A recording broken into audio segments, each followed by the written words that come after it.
Señores, buenos días. Bienvenidos todos a Periodismo y Sociedad. Gracias nueva vez por estar con nosotros.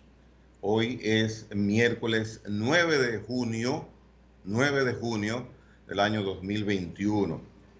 Como siempre tenemos informaciones importantes, informaciones que han repercutido a nivel nacional, sobre todo la actualización de lo que es la situación de la pandemia del COVID-19, que nosotros estamos en este momento combatiendo con adicionales medidas de seguridad y protocolos de distanciamiento para tratar de evitar que un rebrote que nos ha afectado en el último mes continúe en ascenso.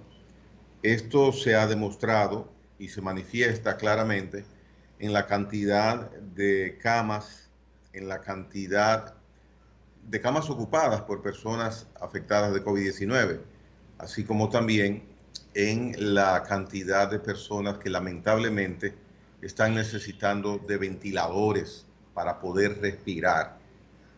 Y hay una información que aparece en la prensa del día de hoy, es que producto de la gran demanda que está teniendo el oxígeno, los tanques de oxígeno que se utilizan para las personas usar sus respiradores portátiles, manuales, está en escasez, está empezando a escasear. De hecho, producto de esta situación, el tanque se ha incrementado en algunas distribuidoras hasta en 300 pesos. Esto sería verdaderamente muy triste de asimilar, muy dificultoso de manejar.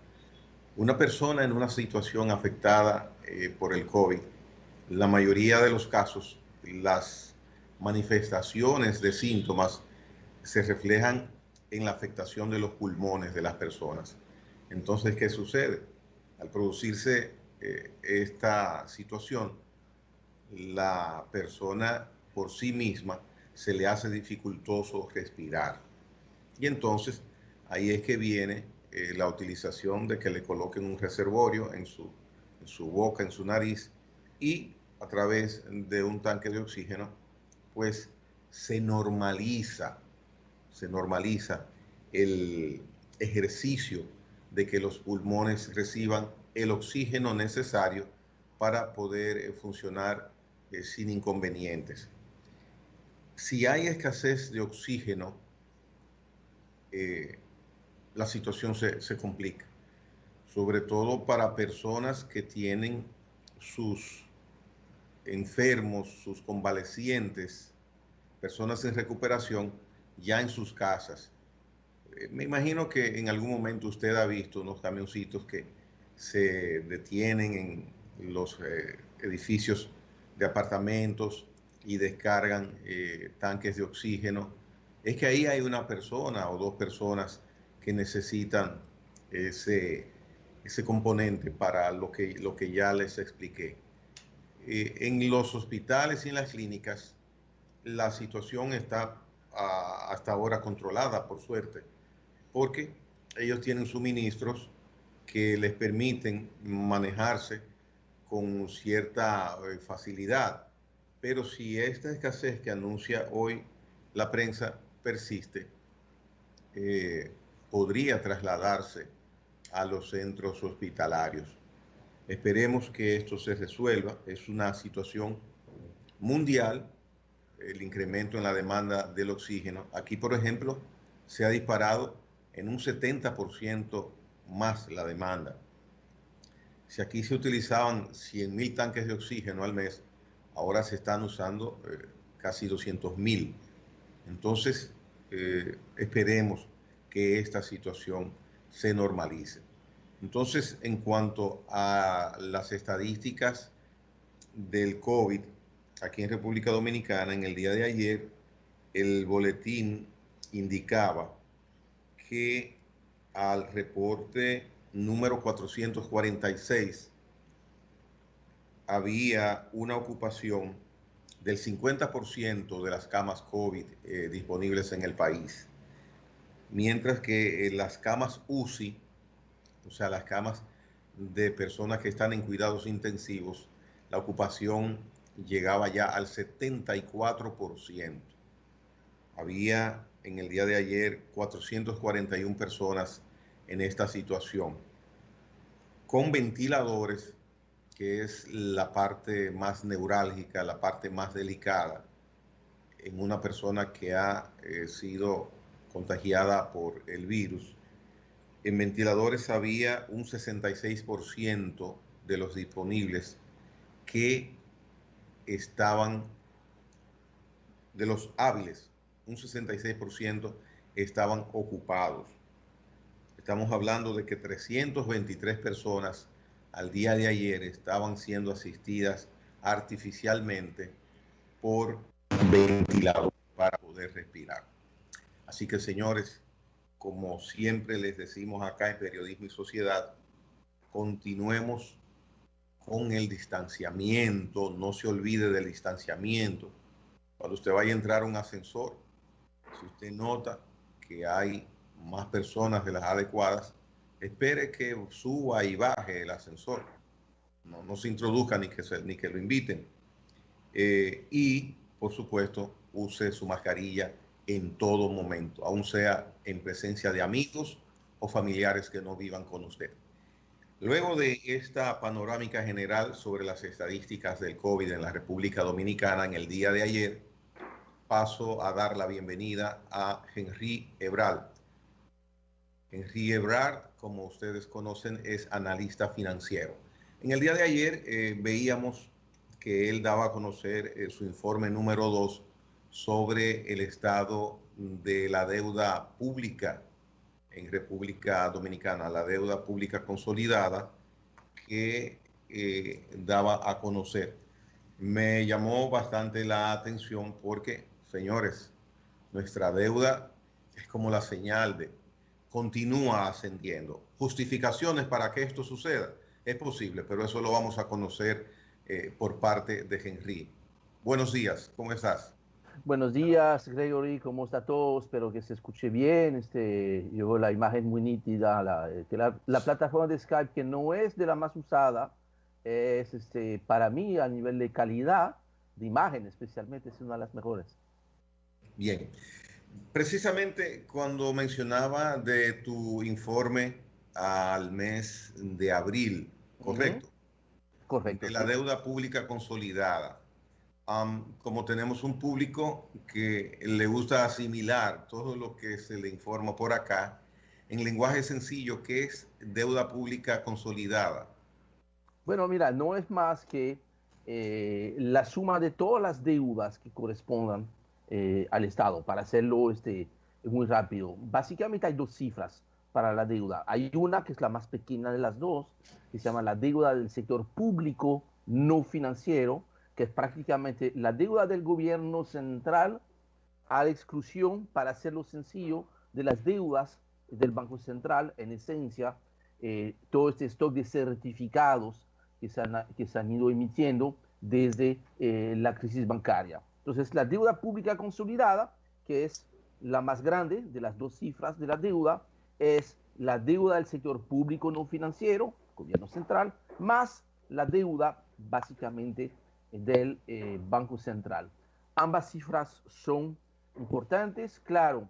Es más interesante observar la segunda, que es la más grande, porque es la que incluye prácticamente pues todas las deudas que hay a nivel del Estado, y la forma de medirlas es tanto por su valor, lo que se llama a veces el stock de deuda, la acumulación de deuda, y eso es bueno verlo tanto en pesos dominicanos como en dólares, porque dentro de eso hay deudas en peso, hay deuda en dólares, pero entonces es bueno ver la medición de ambas cosas.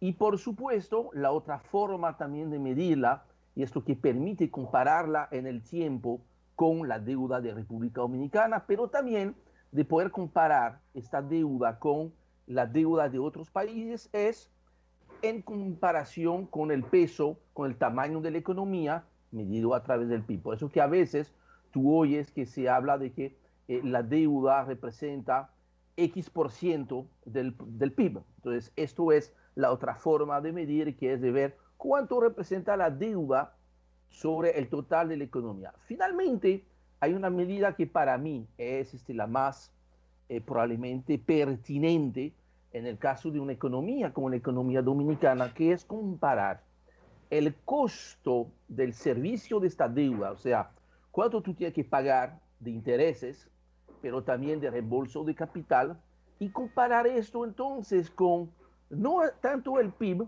sino los ingresos corrientes del Estado, porque a fin de cuentas no es con PIB que se va a pagar la deuda, sino con los ingresos, las recaudaciones. Por eso es interesante también medir para ver la sostenibilidad de la deuda, la intensidad de esta deuda, medir ya, cuánto de los ingresos del Estado hay que dedicar al servicio de la deuda, porque en la medida en la cual este número sube, entonces baja la disponibilidad del Estado para hacer políticas públicas. Y en el caso nuestro, en República Dominicana, esta característica, ¿cómo es? ¿Es buena? ¿No es buena?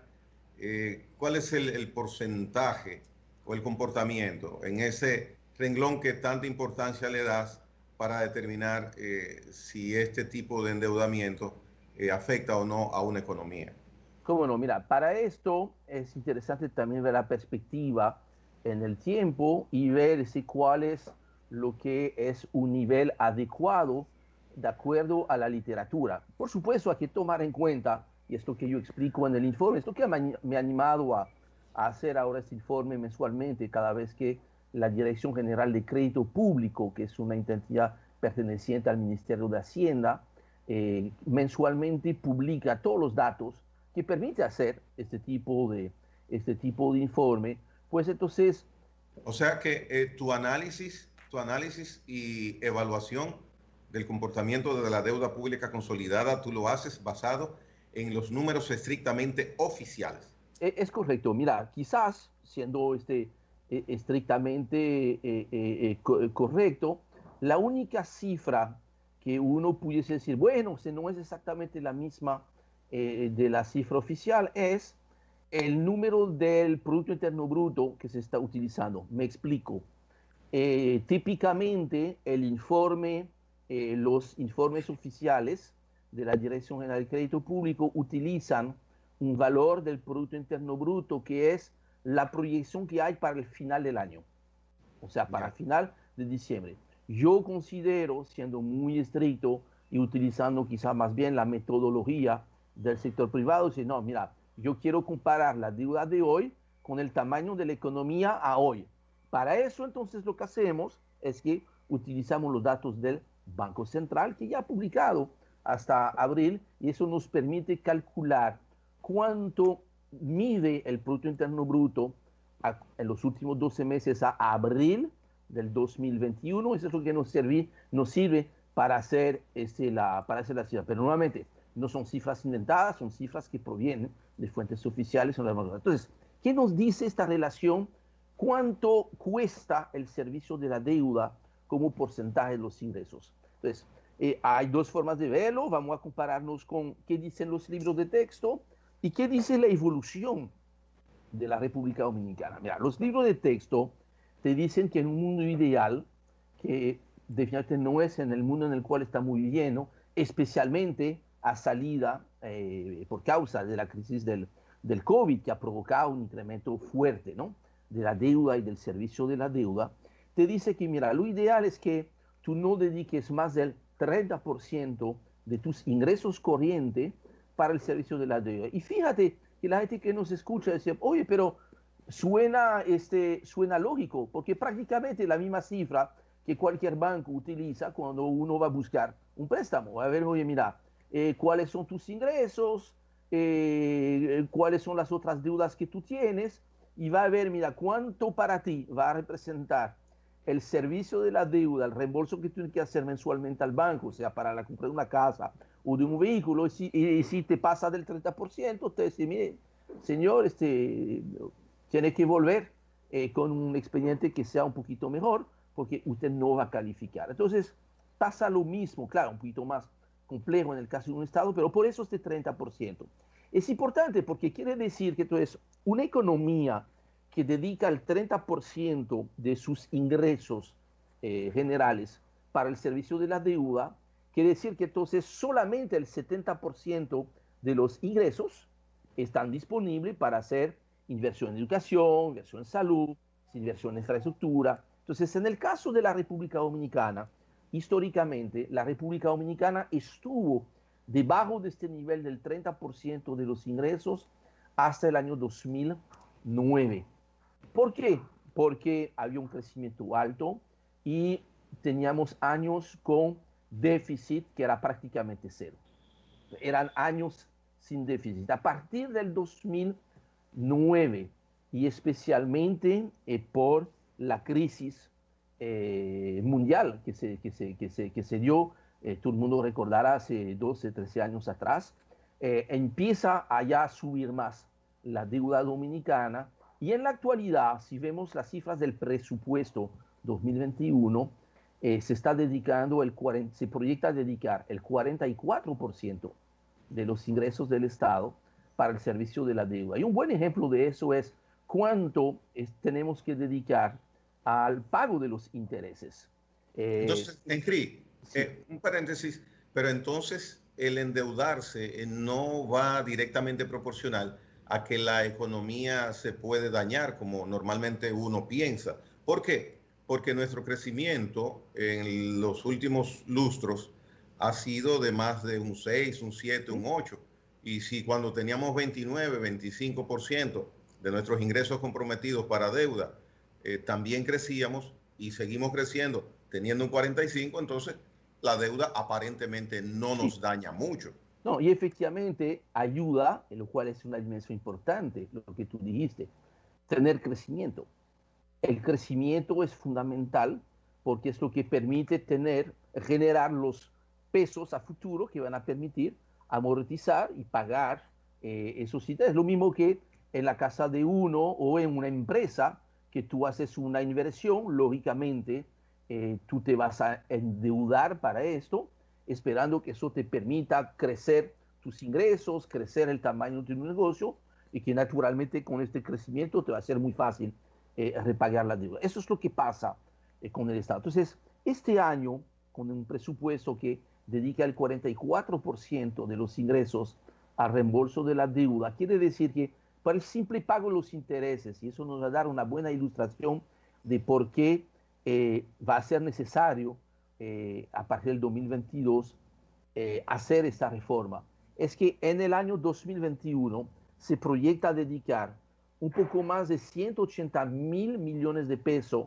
para el pago de intereses y apenas un poquito más de 90.000 millones para el sector salud. En otras palabras, le estamos dedicando el doble de presupuesto al pago de intereses que al pago de la salud. Lo Pero cual eso yo lo estoy pagando como país con el mismo dinero que me prestan, es lo que veo. Sí, sí, entonces eso obliga a que efectivamente tú terminas teniendo, porque además de pagar los intereses, tú tienes que ir reembolsando el capital y en esencia lo que termina haciendo es que tú te vas endeudando cada año para, uno, garantizar el pago de las amortizaciones del capital y es posible a veces que entonces parte del endeudamiento que tú tienes que ir a buscar es para cubrir una parte de los intereses. Pero en cualquier caso, y esto es ahí donde hay que llamar la atención, es que en la medida en la cual la deuda, y obviamente lo del COVID ha provocado que cuando tú comparabas la otra medida, que es cuánto representa la deuda, el tamaño de la deuda vis-a-vis el tamaño de la economía, pasamos prácticamente, en el caso de la deuda consolidada, de 54 puntos a 74 puntos del PIB. O sea, hubo un incremento de un 20% del tamaño relativo de la deuda versus el PIB. ¿Por qué? Porque creció la deuda porque había que poder financiar, cubrir todos esos gastos extraordinarios que ha provocado el COVID, pero además se te cayó la economía, porque la economía terminó el año pasado con una caída de un 6,7%. Se disparó el tipo de cambio. Recuerda que el año pasado pasamos prácticamente de 50 a 57 pesos por uno, y por encima de eso, a causa de la crisis, entonces se desplomaron las recaudaciones. La situación empieza a cambiar a partir de abril, que eso yo creo que es algo que hay que rescatar del informe. Claro, estamos mostrando que todavía tenemos un nivel de deuda muy alto, pero me parece que por lo menos como porcentaje del PIB, el punto más alto lo tuvimos el mes pasado, o sea, el mes anterior, que fue el mes de marzo, y que de ahí en adelante, en la medida en la cual sigue la recuperación que estamos empezando a observar de la economía dominicana, y especialmente en dólares, porque no se te habrá escapado que en vez de seguir subiendo el valor del dólar, ha bajado por lo que va del año, ha habido una revaluación del peso. Eso ha provocado que el PIB en dólares de la economía dominicana se ha recuperado mucho más rápidamente de lo previsto, y eso ayuda entonces a mejorar la relación de la deuda, porque ¿cómo se calcula? El tamaño de la deuda dividido por el tamaño de la economía. Al tener un tamaño de la economía que sube, entonces la relación deuda como porcentaje del PIB va disminuyendo, y eso ya lo estamos observando a partir del mes de abril. ¿Por qué el dólar?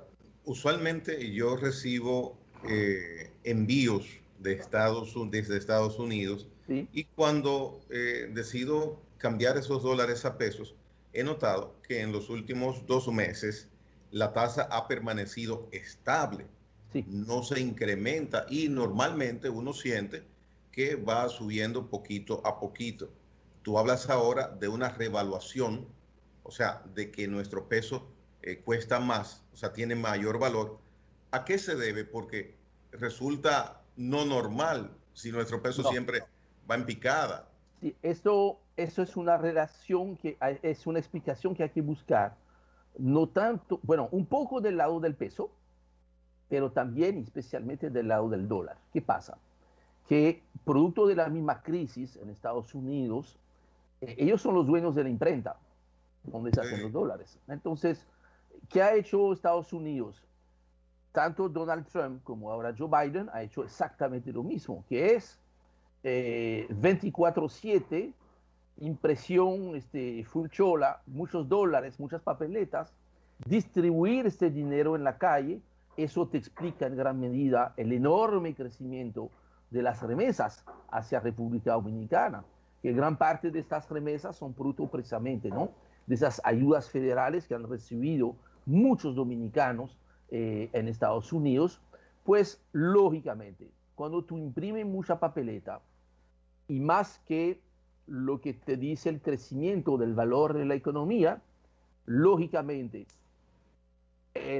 la divisa, el dólar en este caso, pierde de su valor relativo frente a otros bienes, activos y especialmente otras divisas. De hecho, es lo que está viviendo. A nivel global, el valor relativo del dólar ha ido bajando paulatinamente, lo cual hace que efectivamente le resta un poquito de presión al peso dominicano. Pero por encima de eso, hay una situación aquí en la República Dominicana, a pesar de la caída tan marcada del turismo, que si bien vemos números un poco mejores, hay que reconocerlo, ha habido una recuperación paulatina, no suficiente, pero los números de mayo que acaban de ser publicados fueron mejores que los números de abril, lo cual es una situación que no es corriente, porque mayo generalmente es un mes de temporada baja, Sí, cuando claro. abril es el último mes de la temporada alta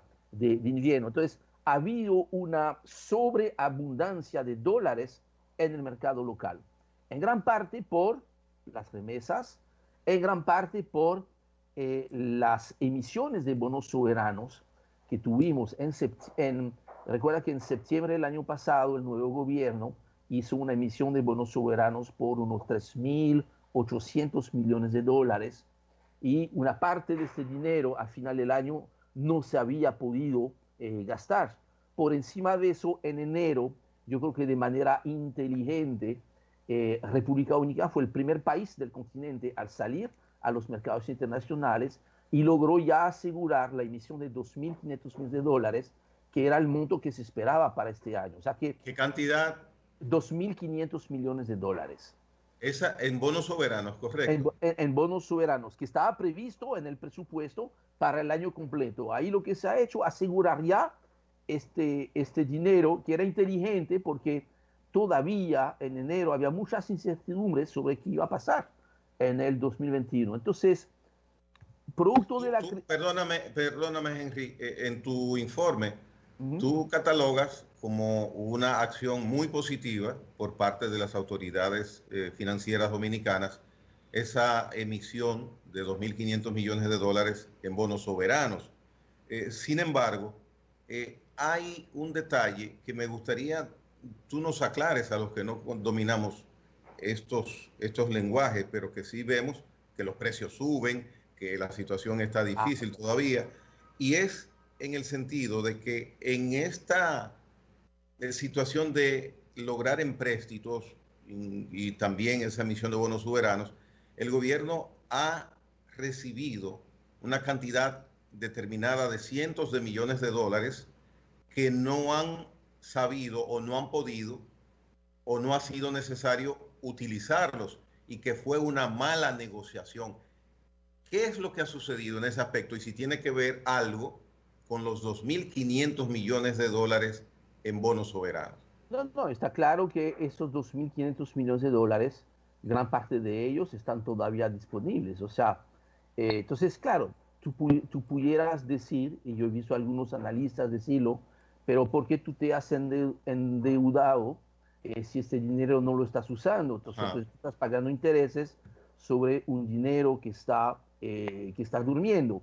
Bueno, puede ser cierto. Ahora, hay que ver también la perspectiva de lo que es una economía mundial que, si bien todas las reproyecciones recientes, la semana pasada la OCDE, ayer el mismo Banco Mundial confirmó, revisó al alza la expectativa de crecimiento global y de la misma República Dominicana, tú no sabes y nadie sabe cuáles van a ser las condiciones de los mercados dentro de 2 o 3 meses. O sea que yo considero que sí, fue positivo haber hecho esta emisión de bonos soberanos en enero, porque tú le diste un blindaje, tú bajaste la percepción de riesgo que pudiese haber sobre la República Dominicana, porque ya tú no tienes ese riesgo de tener que ir a buscar dentro de 3 o 4 meses en mercados internacionales todavía inciertos. ¿Inciertos por qué? Porque hay ciertas novedades que pudiesen alterar el optimismo renovado que yo siento en los últimos 2 meses. El primero es lo que tú mencionaste, el incremento de precios. Gregory, esta mañana yo estaba chequeando el mercado de Nueva York. Ya el petróleo se instaló arriba de los $70 el barril. Empezamos el año en 47, $48. O sea que había un incremento de un 45% del precio del petróleo a nivel internacional. La gente que dice... El presupuesto dominicano de este año está calculado en base a un barril de petróleo ¿de qué monto? Mira, inicialmente se hizo sobre la base de 47. Después, en marzo, se hizo una revisión, lo que se llama el marco macroeconómico. Se revisó a $57. Una revisión importante apenas después de haber pasado apenas 3 meses. Y fíjate que ya se está quedando corto. Lo más preocupante de esto, Gregory, es que hay expectativa de muchas firmas de inteligencia económica que siguen los mercados financieros, de que pudiéramos volver a ver precios del barril de petróleo arriba de los $100 a mediano plazo. No te estoy diciendo que mañana, pero yo aspiraba ver eventualmente, o sea, yo cuando hice mi proyección a final del año pasado, yo proyectaba $60 para el final del año. Después yo lo revisé a 70 y ayer yo estoy trabajando en una reproyección que típicamente yo hago a final del mes de mayo. Ya yo estoy reconociendo $75 y me da miedo de que ya al tener $70 en junio y faltando 7 meses, viendo que la economía global está acelerando, en realidad este incremento del precio del petróleo es una muy mala buena noticia, o sea, es una muy mala noticia para la República Dominicana, pero también eso te está confirmando que la economía global se está recuperando. Entonces, el tema del petróleo, tú lo tienes que sumar a lo que ya la gente sabe, que está viviendo a diario. Porque cuando tú vas al colmado, al mercado o al supermercado o a la ferretería, tú te das cuenta que todos los precios están subiendo muy fuertemente y eso es porque mismo fenómeno que el petróleo, la demanda mundial sube, el precio del dólar está bajando, eso ha provocado enormes incrementos de todas las materias primas, de los commodities y más especialmente, mala noticia para nosotros, de los alimentos. Mira, precisamente iba a mencionarte algo que estoy seguro el televidente está mirando con preocupación y está sintiendo con dolor. Es el costo de los alimentos y el costo ahora, inesperadamente, se puede decir, de los materiales de construcción. A tal nivel que ayer el presidente mencionaba, perdón, que si fuese necesario abrir importaciones de productos ferreteros, de materiales de construcción, esto se haría. Y me preocupa porque es una solución que da el presidente, pero esa es la solución. Esa es la solución. Me preocupa el costo de cualquier artículo, sea sí, comestible o en este caso de construcción, por lo que significa sí, este sector. sí, creo que hay que separar esos dos temas. Sí, claro, Eh, claro que sí, pero y eso es importante porque quiero enmarcarlo, sí, Henry, en el aspecto precio. El precio ha subido, no, no, claro. independientemente del renglón que sea, por No, eso no, lo digo. y es posible que en algunos rubros, lamentablemente, pero no tengo, o sea, yo voy a chequear esto, porque yo a través de mi cuenta de Twitter, mucha gente me ha hecho la pregunta y ha hecho este comentario, ¿no? Nadie puede negar que hay una inflación considerable a nivel internacional. O sea, los costos de las materias primas, los costos de productos terminados han subido considerablemente y, y además han subido también porque los costos de los fletes, los costos de los contenedores se han disparado de una manera completamente alocada. O sea, un contenedor que podía costar $4,000, $5,000 desde China, hoy en día te puede costar $11,000 o $12,000 el contenedor solamente. Todavía no hay nada en el contenedor. Y poner las cosas en el contenedor te cuesta mucho más. Ahora bien, a veces, no estoy, y ahí no estoy acusando a nadie, pero a veces se da que cuando esas situaciones son aprovechadas para incrementar más de la cuenta los precios, ya eso es lo que se llama especulación. Pienso que, y así yo quiero interpretar el mensaje del presidente, es como una advertencia a ciertas personas de, mira, tengan mucho cuidado, no se vayan a quemar haciendo esto, porque estamos dispuestos a tratar de presionar los precios locales haciendo importaciones. Yo no estoy seguro de que estas importaciones realmente sean tan baratas. En el caso de los, en el caso de todos los equipos ferreteros, todos esos puntos. Yo voy a tratar de chequear con los datos del mercado. Hay informaciones semanales que produce Proconsumidor, que son este levantamiento de precios reales, tanto a nivel de mercados, supermercados, como ferreterías, para ver si efectivamente los incrementos que se han producido tienen sentido, porque fíjate, el dólar ha bajado en el mercado local. Empezamos el año en 58,32 y estuvimos hasta hace 10 días en 57 pesos. O sea que la única razón por la cual tuviesen que subir los precios es porque ha subido el flete, definitivamente. Claro. Han subido los combustibles, sí, eso lamentablemente afecta a todo. Y han subido entonces los costos de las materias primas. Lo que pasa, ahí sí yo quisiera decirte, en el caso de los combustibles, hay una situación que no es fácil. Hay esto que a veces creo que se llama un catch-22. O ganas o pierdo yo. O sea que en ambos casos yo pierdo, que es el tema del manejo de los precios de los combustibles. Vamos a explicar eso después de la pausa, el manejo no? del precio de los combustibles en República Dominicana. Por supuesto, dependiendo todo de lo que cueste allá afuera. Venimos en breve con Henry Ebrard.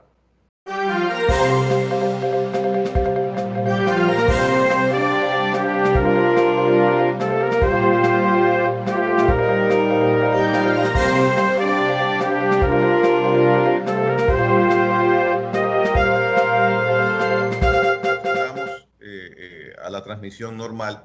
Henry, hablabas del costo, perdón, del precio de los combustibles. Sí, mira, hay una situación obviamente que es muy difícil resolver. Y es la disyuntiva en la cual está cada semana el ministro de Industria y Comercio. Yo te digo, y yo creo que nadie, mira, si alguien aspira a un puesto en el gobierno, el peor puesto ahorita es el de ministro de Industria y Comercio, porque termina siendo el ministro de los precios de los combustibles. Yeah. Pero bueno, a alguien le toca esta responsabilidad y le toca ahí a Ito Bisonó. ¿Qué pasa? Que en teoría, bueno, más que en teoría, la ley de hidrocarburos, la ley 112-00, manda que cada semana se calculan los precios de los combustibles en función de lo que cuestan adquirir los combustibles, que prácticamente todos ya son combustibles importados, más especialmente gasolina premium, gasol premium, no se refinan en refinanza. ¿Y qué ha pasado? No le habrá escapado a ustedes que a pesar de que todos nos quejamos que efectivamente los precios de los combustibles están bien por encima del año pasado, los precios actuales no reflejan lo que realmente cuestan los combustibles. Por eso ustedes ven que cada semana, en las últimas semanas, creo que ya llevan 4 semanas consecutivas sin incrementar este precio, y varias semanas desde prácticamente el inicio de febrero se ha tratado de congelar parcial o totalmente los precios independientemente de lo que haya pasado en el mercado internacional. Eso tiene una consecuencia que, de un lado, luce simpático, efectivamente, de que no suban los precios, pero ahí no hay almuerzo gratis. Eso tiene un costo que, efectivamente, el no reflejar el precio que es, significa para el Estado haber absorbido de febrero hasta la fecha unos 2.400 millones de pesos que no se han reflejado. Entonces, por supuesto, todo el mundo puede entender que es una decisión de política económica. Eso no estaba en el presupuesto. O sea, hay 2.400 millones de pesos que se está dando de subsidio por no poder o no querer, poco importa, o sea, el resultado sigue siendo el mismo. ¿Y en, en qué ayuda eso? ¿En qué ayuda? Bueno, primero ayuda ¿O a quién ayuda? No, ok, eso es lo que hay que ver. ¿Quién se beneficia de eso? Primero, hay la sensación de que eso beneficia a los más pobres, porque obviamente no sube el GLP, no suben los combustibles. El hecho de que no suban los combustibles ayuda a que la inflación, el resto de los precios de la economía, no sube. Entonces te permite frenar de manera artificial, pero sí con un costo, la inflación. Pero en realidad, y es ahí donde yo quisiera que se hiciera la discusión, y yo sé que no es fácil, es muy fácil para mí estar hablando de eso contigo, tomando un cafecito, que fácil, decir, bueno, mira, lo correcto sería que se aplicaran los precios como es, y ¿por qué? Porque mira, en realidad, fuera del GLP, el GLP es una situación que puede ser diferente porque el GLP es mucho transporte público y sobre todo no es tanto un combustible de transporte, sino para la estufa. Y ahí estamos hablando que eso afecta a todos los hogares y especialmente los más pobres. Pero en el caso de los otros combustibles, como gasolina premium y eso, ¿quiénes son los que mayormente compran esos combustibles? Son los quintiles 4 y 5, que son el 20 y el 40% de los hogares más ricos. O sea que uno pudiese estar discutiendo la pertinencia de que realmente este subsidio está beneficiando mucho más a los más ricos que a los más pobres, con la excepción del GLP. Por eso que, mira, no es fácil, ¿sabes? Es una decisión complicada. Es difícil. Lo ideal sería, pero eso es lo ideal en un libro de economía y en Sí. teoría, sería mejor reflejar el precio tal como es. Y está la Entonces, parte del y es ingrediente de la decisión política. que ahí lo que tú deberías hacer en este caso es compensar. Entonces, tomar este dinero que tú vas a recaudar realmente, y entonces en vez de darlo a los hogares más ricos, este dinero que entonces yo no voy a tener que dar al quintil 4 y 5, yo voy a incrementar las transferencias para compensar el incremento del GLP o garantizar que el transporte no vaya a subir. Eso será lo ideal. En algún momento el Estado va a tener que tomar ciertas decisiones con esto, porque esta subida constante de los precios del petróleo en algún momento va a ser muy difícil Y, mantener este esquema de congelamiento. y no ha surgido lo que el presidente mencionó hace unos 4 meses, de que próximamente, se daba como un hecho casi inmediato, se iba a reformular la ley de hidrocarburos. Pero bueno, eso es otro asunto. Y me gustaría, Henry, en estos minutos ¿Sí? finales, tratar varios temas brevemente. Bueno, Vemos que la economía, a pesar de que el petróleo está subiendo, a pesar de que tenemos una situación difícil con el incremento de los préstamos de la deuda pública consolidada en base al informe que has hecho, nuestra economía se prevé tenga quizás hasta un 10% de crecimiento. Brevemente, ¿cómo se explica eso? bueno por dos razones. Porque primero, sí, la economía ya está creciendo realmente. ¿A qué me refiero? Que si nos comparamos con el año 2019, que fue el último año normal antes del COVID, y que es el referente a partir del mes de abril, realmente debe comparar la economía, no tanto versus el 2020, sino versus el Yo 2019. con 19. Con 2019. De hecho, es lo que ha hecho el gobernador del Banco Central en la rueda de prensa el mes pasado para mostrar los resultados. ¿Y qué nos muestra eso? Que durante el primer cuatrimestre, o sea, el periodo enero a abril de este año, estamos ya un 3% por encima del nivel de la economía de enero a abril del 2019. Esto es interesante porque eso no se esperaba estar por encima del economía del 2019, sino hacia final del año. O sea que ha habido una recuperación un poquito más marcada. Ahora, si tú proyectas este mismo crecimiento, que no es mucho, un 3% versus el 2019, si se pudiese mantener para el resto del año, ¿ok? Tú vas a comparar entonces a final del año este resultado con el 2020, te va a dar un crecimiento ligeramente superior al 10%, pero tú te vas a comparar con un año donde tú te caíste un 6.7%. Pero entonces tenemos un crecimiento concreto y sólido Sí, porque si tenemos la mitad de los turistas y si tenemos parte de la economía formal todavía afectada y de la informal también a causa de la pandemia y tenemos un 3% de crecimiento, eso es buena señal. sí, no, definitivamente, mira, tenemos un crecimiento concreto, sí, sólido, asegurado, las próximas semanas nos van a decir. ¿Por qué? Yo estoy proyectando ahora un cierre arriba del 10%, siempre y cuando eh, tres factores que pueden afectar la economía no nos afecte tanto. Primero, tema del COVID. No creo que, mira, si se mantienen esas medidas de toque de queda un par de semanas más, no va a ser suficiente para afectar muy Ok, negativamente. muy bien. Obviamente, mira, si se fuese a prorrogar el tema del COVID, puede afectar la proyección. Dos, quizás lo más importante, la inflación.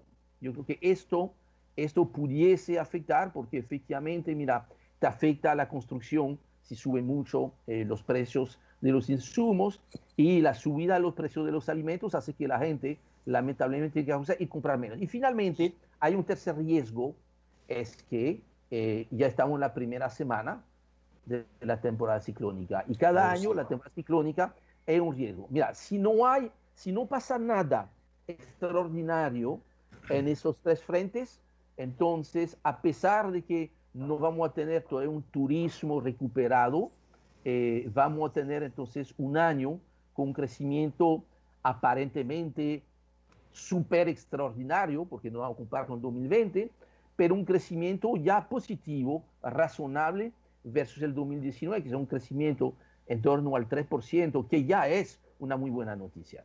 ¿Y la inflación puede combatirse de alguna manera? Porque hay especulación, entonces sería la única manera de contrarrestarla, si hay Mira, especulación.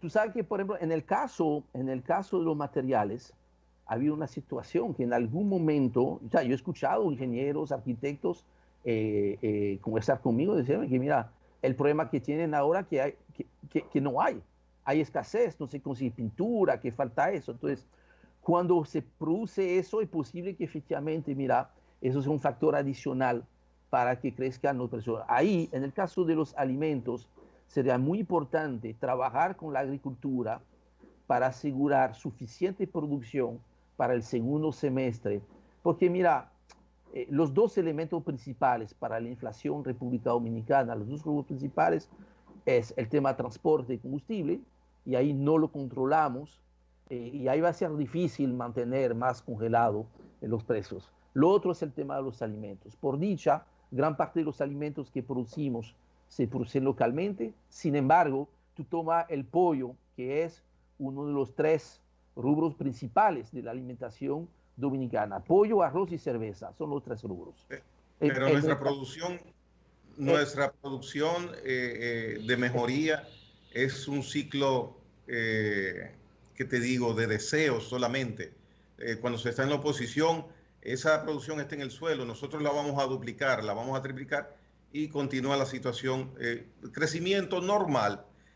Finalmente, la deuda pública del gobierno, del Estado, cómo está, el nivel que está y sobre todo la tendencia, Mira, ¿nos afecta o es manejable? mira, ahorita entendemos que es manejable en la medida en la cual tú vas a buscar localmente o internacionalmente dinero, todo el mundo quiere prestar a la República Dominicana.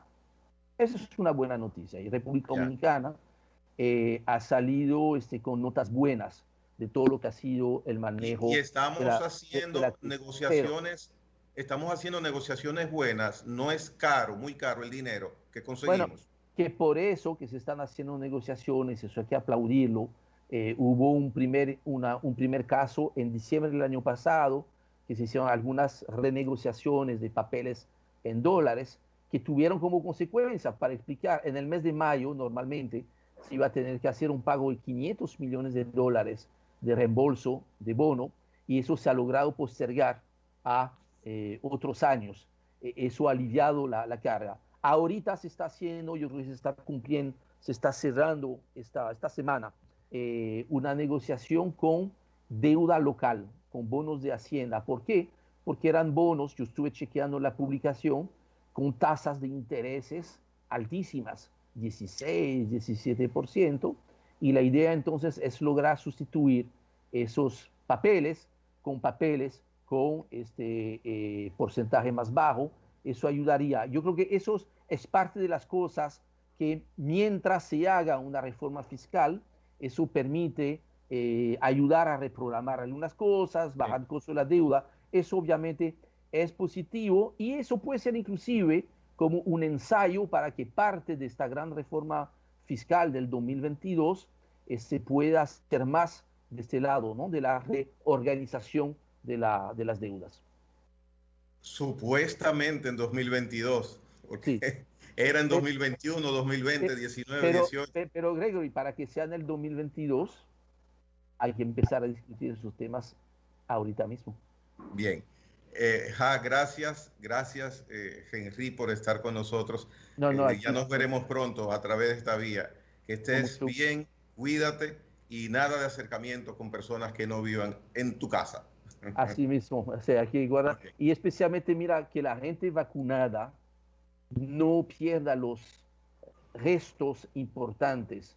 La vacunación no te garantiza que tú no te vas a contaminar. Lo que sí te da, por eso es importante vacunarse, te garantiza que tú no vas a desear formas graves. Pero mucha gente ha perdido un poco la disciplina, que pensando que porque estaban Sí. vacunados ya era como un milagro divino de que ya no se iban a contaminar. No hay que perder la disciplina. Eso es muy importante. Bien. ¿Okay? Gracias, Henry Ebrard, de nuevo. Señores, hasta mañana, si Dios quiere. Gracias, Ángel, por los 2 minutos.